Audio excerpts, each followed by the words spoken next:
Motivation, जब तक तोड़ेंगे नहीं तब तक छोड़ेंगे नहीं। ये content Gyanodaya classes by Anand sir द्वारा प्रस्तुत किया गया है। तो आज की इस गहन चर्चा में हम एक ऐसे विषय की परतें खोलने वाले हैं जो घर से बाहर कदम रखते ही हम सबके जीवन का एकदम अभिन्न हिस्सा बन जाता है। बिल्कुल। हाँ, तो हम बात कर रहे हैं भारत के ट्रैफिक नियमों की। Ministry of road transport and highways यानी सड़क परिवहन और राजमार्ग मंत्रालय के जो दिशा निर्देश हैं, अगर हम उनका गहराई से विश्लेषण करें ना, तो ये महज कुछ पाबंदियां या जुर्मानों की लिस्ट नहीं है। सही कहा आप। देखिए, अगर हम इसे एक बड़े सिस्टम के तौर पर देखें तो सड़क पर ड्राइविंग करना शायद सबसे जटिल सामूहिक गतिविधियों में से एक है। बिल्कुल। एक ही समय में एक ही सड़क पर हजारों लोग अलग अलग गाड़ियां चला रहे हैं, सबकी मंजिल अलग है, सबकी स्पीड अलग है, और सबसे बड़ी बात, हर किसी का सोचने का तरीका अलग है। ऐसे में बिना किसी यूनिवर्सल कम्युनिकेशन कोड के ये स्थिति पूरी तरह से अराजक हो सकती है। मतलब एक कियोस बन सकता है। बिल्कुल। ट्रैफिक नियम दरअसल वो कोड हैं, वो भाषाएं जो इन हजारों अनजान लोगों को एक दूसरे के साथ तालमेल बिठाने में मदद करते हैं। ये सुनिश्चित करने का ढांचा है कि एक टन लोहे की मशीनें और हमारे नाजुक इंसानी शरीर एक ही स्पेस को सुरक्षित तरीके से साझा कर सकें। और इस यूनिवर्सल कम्युनिकेशन कोड की सबसे अहम शब्दावली है हमारे ट्रैफिक सिग्नल्स। हाँ, वो लाल, पीली और हरी बत्तियां। एग्जैक्टली। हम सब जानते हैं कि लाल, पीली और हरी बत्ती का क्या मतलब है, लेकिन इनके पीछे जो ट्रैफिक इंजीनियरिंग काम करती है ना, वो बहुत दिलचस्प है। सिग्नल्स का ये सिस्टम सिर्फ चौराहों पर गाड़ियों को रोकने या चलाने के लिए नहीं है, बल्कि ये पूरे शहर के ट्रैफिक फ्लो, मतलब यातायात के प्रवाह को नियंत्रित करने का एक टूल है। इसे एक तरह से शहरों का ब्लड सर्कुलेशन सिस्टम कह सकते हैं। और इसमें सबसे क्रिटिकल हिस्सा होता है ट्रांजिशन, जो हमें पीली बत्ती के रूप में देखने को मिलता है। हाँ, क्योंकि लोग पीली बत्ती को लेकर बहुत कंफ्यूज रहते हैं। वही तो, बहुत से लोग पीली बत्ती को एक अवसर की तरह देखते हैं कि अरे लाल होने वाली है, इससे पहले तेजी से निकल जाएं। जो कि बहुत खतरनाक है। बिल्कुल। लेकिन अगर हम इसके पीछे के विज्ञान और मंत्रालय के दिशा निर्देशों को समझें तो पीली बत्ती दरअसल मोमेंटम या कह लीजिए गतिज ऊर्जा को शांत करने का एक बफर जोन है। अच्छा, बफर जोन कैसे? देखिए, जब कोई 50 या 60 की स्पीड पर होता है तो गाड़ी को अचानक नहीं रोका जा सकता। पीली बत्ती ड्राइवर के दिमाग को ये प्रोसेस करने का समय देती है कि अब उसे ब्रेक पर पैर रखना है ताकि गाड़ी सुरक्षित दूरी पर रुक सके और पीछे से आ रही गाड़ी को भी प्रतिक्रिया देने का समय मिल जाए। ये एक बहुत ही प्रैक्टिकल पॉइंट है। ब्रेकिंग डिस्टेंस और रिएक्शन टाइम का ये तालमेल ही हादसों को रोकता है, और इसी तालमेल को आगे बढ़ाते हैं ट्रैफिक साइन। हाँ, वो बोर्ड्स जो सड़क किनारे लगे होते हैं। हाँ, स्टॉप या नो एंट्री, स्पीड लिमिट या वन वे जैसे संकेत। अक्सर लोग नो एंट्री को सिर्फ एक पुलिस की पाबंदी मान लेते हैं कि यहाँ पुलिस का चालान कटेगा, जबकि असलियत कुछ और है। बिल्कुल। अगर इंफ्रास्ट्रक्चर के नजरिए से देखें तो कोई भी रास्ता नो एंट्री इसलिए डिक्लेयर किया जाता है क्योंकि वहां की भौगोलिक स्थिति या सड़क की चौड़ाई दोनों तरफ के ट्रैफिक को नहीं संभाल सकती। एग्जैक्टली, सही बात है। और अगर कोई व्यक्ति उस नो एंट्री को नजरअंदाज करके गाड़ी अंदर डाल देता है तो वो सिर्फ एक नियम नहीं तोड़ रहा होता, वो पूरे इलाके के ट्रैफिक फ्लो में एक बॉटलनेक यानी रुकावट पैदा कर रहा होता है। मतलब पूरा सिस्टम बिगाड़ देता है। हाँ, एक गलत दिशा में आई गाड़ी पीछे की सैकड़ों गाड़ियों के लिए फैंटम ट्रैफिक जाम का कारण बन सकती है। फैंटम ट्रैफिक जाम, ये टर्म बहुत दिलचस्प है। हाँ, और इसी तरह वन वे का उल्लंघन करना सीधे तौर पर हेड ऑन कॉलिजन यानी आमने सामने की टक्कर के खतरे को कई गुना बढ़ा देता है, क्योंकि उस सड़क का डिजाइन ही सिर्फ एक दिशा के प्रवाह के लिए किया गया है। ये संकेत हमारी सुरक्षा के लिए एक साइलेंट गार्ड की तरह काम करते हैं। साइलेंट गार्ड्स की इस बात से मुझे जेब्रा क्रॉसिंग का ध्यान आता है। वो सड़क पर बनी सफेद और काली पट्टियां। मंत्रालय के नियम बहुत स्पष्ट रूप से कहते हैं कि जेब्रा क्रॉसिंग पर पैदल यात्रियों का अधिकार सबसे पहले है। राइट ऑफ वे। हाँ, भारत जैसे देश में जहां पैदल चलने वालों की संख्या बहुत बड़ी है, ये नियम सिर्फ एक कानूनी बाध्यता नहीं बल्कि एक ढांचागत सहानुभूति, मतलब इंफ्रास्ट्रक्चरल एम्पैथी का प्रतीक है। इसे अगर हम अर्बन मोबिलिटी के नजरिए से देखें तो सड़क पर पैदल चलने वाला व्यक्ति सबसे अधिक असुरक्षित होता है, क्योंकि उसके पास कोई प्रोटेक्शन नहीं है। बिल्कुल, उसके पास गाड़ी जैसा कोई मेटल का ढांचा या एयरबैग नहीं होता। जब कोई जेब्रा क्रॉसिंग पर अपनी गाड़ी रोकता है तो वो एक इंसान के जीवन को एक मशीन की गति से ऊपर रख रहा होता है, जो कि बहुत जरूरी है। विकसित देशों में ये राइट ऑफ वे का कॉन्सेप्ट बहुत मजबूती से लागू है।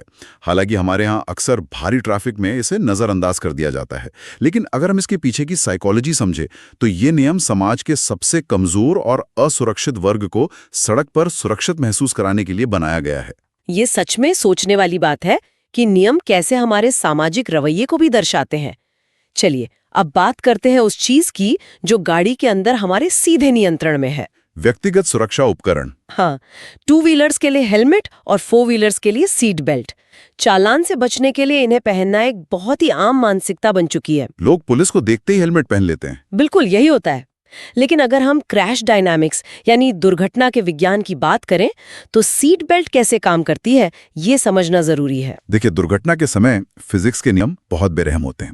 मान लीजिए कोई 60 किलोमीटर प्रति घंटे की रफ्तार से गाड़ी चला रहा है और गाड़ी अचानक किसी चीज से टकराकर रुक जाती है। गाड़ी तो रुक गई, लेकिन इंसान का क्या? वही बात है, गाड़ी तो रुक गई, लेकिन न्यूटन के गति के नियम के अनुसार गाड़ी के अंदर बैठा इंसान अभी भी 60 की रफ्तार से आगे बढ़ रहा है। बाप रे। सीट बेल्ट का काम उस काइनेटिक एनर्जी यानी गतिज ऊर्जा को शरीर के सबसे मजबूत हिस्सों जैसे कॉलर बोन और पेल्विस पर बांटना है। ये इंसान को स्टीयरिंग व्हील से टकराने या विंडशील्ड तोड़कर बाहर गिरने से रोकती है। और हेलमेट का विज्ञान भी कुछ ऐसा ही है। वो सिर्फ एक प्लास्टिक का कवर नहीं है जैसा लोग अक्सर सस्ते हेलमेट खरीद कर सोचते हैं। बिल्कुल नहीं। उसके अंदर ईपीएस फोम की जो लेयर होती है वो इम्पैक्ट के समय क्रश होके झटके को सोख लेती है ताकि दिमाग तक वो शॉकवेव ना पहुंचे। ये बहुत क्रिटिकल है। लेकिन यहाँ सबसे बड़ी समस्या ध्यान भटकने की आती है। मंत्रालय के नियमों में मोबाइल फोन के इस्तेमाल पर बहुत सख्त पाबंदी है और हमारे दिशा निर्देशों में एक बहुत ही महत्वपूर्ण बात ये सामने आती है कि सिर्फ हाथ में फोन पकड़कर बात करना ही नहीं बल्कि कार के ब्लूटूथ या हैंड्स फ्री उपकरणों का इस्तेमाल भी खतरनाक माना गया है। ये आज के समय का सबसे बड़ा सुरक्षा भ्रम है। लोग सोचते हैं हैंड्स फ्री है तो सेफ है। एग्जैक्टली। लोगों को लगता है कि अगर उनके दोनों हाथ स्टीयरिंग पर हैं और आंखें सड़क पर हैं तो वो सुरक्षित रूप से फोन पर बात कर सकते हैं। लेकिन ड्राइविंग सिर्फ एक शारीरिक गतिविधि नहीं है, ये एक संज्ञानात्मक यानी कॉग्निटिव गतिविधि है। मतलब दिमाग का पूरा इन्वॉल्वमेंट चाहिए। हाँ, जब कोई फोन पर किसी जटिल विषय पर बात कर रहा होता है तो उसका दिमाग मल्टीटास्किंग नहीं कर रहा होता। मानव मस्तिष्क असल में एक साथ 2 काम नहीं कर सकता, वो बस 2 कार्यों के बीच बहुत तेजी से स्विच करता है। यानी जिसे हम कॉग्निटिव लोड कहते हैं वो बढ़ जाता है। बिल्कुल। इस कॉग्निटिव लोड के बढ़ने से इनअटेंशन ब्लाइंडनेस की स्थिति पैदा होती है। इनअटेंशन ब्लाइंडनेस? हाँ, मतलब आपकी आंखें सामने देख तो रही होती हैं लेकिन दिमाग उस दृश्य को प्रोसेस नहीं कर पाता। एग्जैक्टली। अगर सामने अचानक कोई बच्चा आ जाए या आगे वाली गाड़ी ब्रेक लगा दे तो हैंड्स फ्री पर बात कर रहे व्यक्ति का रिएक्शन टाइम सामान्य से काफी ज्यादा होता है। और तेज स्पीड में तो ये और भी जानलेवा हो सकता है। 100 किलोमीटर प्रति घंटे की रफ्तार पर 1 सेकंड के हिस्से की देरी का मतलब है कि गाड़ी ब्रेक लगने से पहले कई मीटर आगे निकल जाएगी। इसलिए ड्राइविंग करते समय किसी भी तरह का फोन कॉल, चाहे वो हैंड्स फ्री ही क्यों ना हो, एक अदृश्य खतरा है। ये एक बहुत ही चौंकाने वाला तथ्य है और ये हमें सीधा गाड़ी की गति और नियंत्रण से जोड़ता है। मैं स्पीड लिमिट्स की बात कर रही हूँ। बहुत अहम विषय है। हम देखते हैं कि शहर के अंदर अक्सर स्पीड लिमिट 40 से 60 किलोमीटर प्रति घंटा तय की जाती है, जबकि हाईवेज पर ये 80 से 120 किलोमीटर प्रति घंटा होती है। ये नंबर्स अचानक हवा से नहीं निकाले गए हैं। बिल्कुल नहीं। इसके पीछे बाकायदा अर्बन प्लानिंग और इम्पैक्ट स्टडीज होती हैं। शहर के अंदर की स्पीड लिमिट सीधे तौर पर पैदल यात्रियों की सर्वाइवेबिलिटी यानी जीवित रहने की दर से जुड़ी होती है। डेटा क्या कहता है इस बारे में? डेटा बताता है कि अगर कोई गाड़ी 30 या 40 की स्पीड पर किसी पैदल यात्री से टकराती है तो उसके बचने की संभावना बहुत अधिक होती है। लेकिन यही स्पीड अगर 60 या उससे ऊपर हो जाए तो फर्टेलिटी रेट यानी मृत्यु दर अचानक बहुत तेजी से बढ़ जाती है। क्योंकि शहरों में अनपेक्षित चीजें बहुत होती हैं। हाँ, कोई गली से निकल सकता है, कोई जानवर आ सकता है, वहां रिएक्शन टाइम बहुत कम मिलता है। और दूसरी तरफ हाईवेज हैं जहां का ढांचा ही तेज गति के लिए बनाया गया है। चौड़ी सड़कें, बैंकिंग वाले कर्व्स और कोई क्रॉस ट्रैफिक नहीं होता वहां। सही कहा। लेकिन हाईवेज पर 100 या 120 की स्पीड पर सुरक्षित रहने के लिए एक बहुत ही कड़ा नियम है, लेन अनुशासन। अपनी लेन में चलना और अचानक लेन न बदलना। हाईवेज पर गति अपने आप में उतनी खतरनाक नहीं होती जितना खतरनाक गति में अचानक होने वाला बदलाव होता है। ये बहुत गहरी बात कही आपने। जब हर कोई 100 की स्पीड पर एक ही दिशा में अपनी अपनी लेन में चल रहा होता है तो एक फ्लो बना रहता है। लेकिन जैसे ही कोई गाड़ी बिना इंडिकेटर दिए अचानक लेन बदलती है तो पीछे वाली गाड़ी को पैनिक ब्रेक लगाना पड़ता है। और फिर वो एक चेन रिएक्शन बन जाता है। बिल्कुल, ये पैनिक ब्रेक एक शॉक वेव की तरह पीछे की दर्जनों गाड़ियों तक जाता है। इसी से हाईवे पर वो भयानक मल्टी कार कोलिजन होते हैं।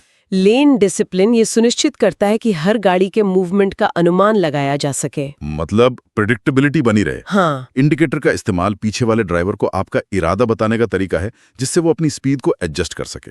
गति और नियंत्रण की इस पूरी चर्चा में जो सबसे डरावना फैक्टर है वो है शराब पीकर गाड़ी चलाना, ड्रंक एंड ड्राइव। ये तो खैर एक अपराध की श्रेणी में आता है। बिल्कुल। मंत्रालय के दिशा निर्देश इसे सिर्फ एक गलती नहीं मानते, बल्कि इसके लिए बहुत कड़े दंड का प्रावधान है, जिसमें भारी जुर्माना और लाइसेंस का सीधा कैंसिल होना शामिल है।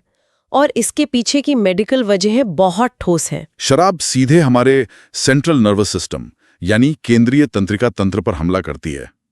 ड्राइविंग के लिए 3 चीजों का बेहतरीन तालमेल चाहिए। वो 3 चीजें क्या है? पहला है विजुअल असेसमेंट, यानी चीजों को देखना और समझना। दूसरा मोटर स्किल्स, यानी हाथ और पैरों का सही समय पर इस्तेमाल। और तीसरा जजमेंट, यानी सही फैसला लेना। शराब इन तीनों को धीमा कर देती है। मतलब इंसान का पूरा सिस्टम स्लो हो जाता है। हाँ, ये आपकी पेरिफेरल विजन को कम कर देती है, जिससे आपको साइड से आने वाली चीजें दिखाई नहीं देती। ये आपके रिएक्शन टाइम को इतना धीमा कर देती है कि जब तक आपका पैर ब्रेक तक पहुंचता है तब तक बहुत देर हो चुकी होती है। और सबसे बड़ी बात, ये ड्राइवर के अंदर एक छोटा आत्मविश्वास पैदा कर देती है कि वो सब कंट्रोल कर सकता है। वही ओवर कॉन्फिडेंस जानलेवा होता है। इसलिए ड्रिंक ड्राइविंग के मामलों में जीरो टॉलरेंस पॉलिसी ही एकमात्र सही रास्ता है।